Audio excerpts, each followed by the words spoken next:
Video কলেও আমাকে কবুল বলেছি 3 বার, আমিও বলেছি।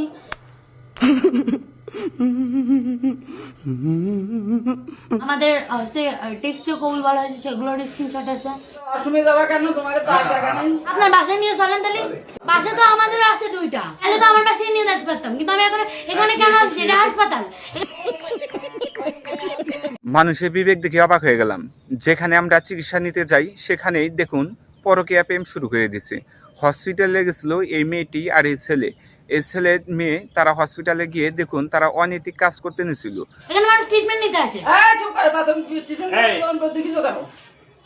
ট্রিটমেন্ট নেই, তারা তো বাথরুমে যায় নাকি আপনারা যান? আচ্ছা, তোমার বাসায় কি করে তোমাকে বাসায় নিয়ে যেতে? আমার নানি বাড়ি নিয়ে গেছি, ওখান থেকে খাওয়াইছি। কি খাওয়াইছি বল?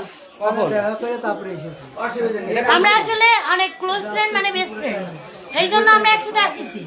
এবার ও আমাকে বিয়ে করেছে, সেহেতু ও আমার একদিক থেকে বেস্ট ফ্রেন্ড।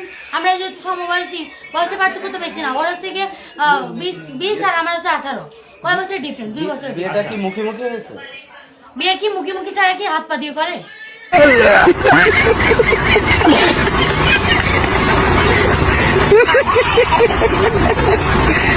আমার মাইগ্রেনের সমস্যা আর জিনিরা আমার খুব ডিস্টার্ব করে। সবাই আমার বিয়ে করতে চাই। এই পর্যন্ত মনে হয় 1000 বিয়ের প্রপোজাল পাইছি। আমার এই পাততলা জ্বালা করে, এই হচ্ছে গিয়ে হাতের তলা জ্বালা করে, এই পেটের সাইড থেকে মানে পুরো শরীর জ্বালা করে। আর এই যে আমার পার এখানে, এর ভিতরে ওই গোশ এটে ধরে, মানে শিরা কষে ধরে আর কি।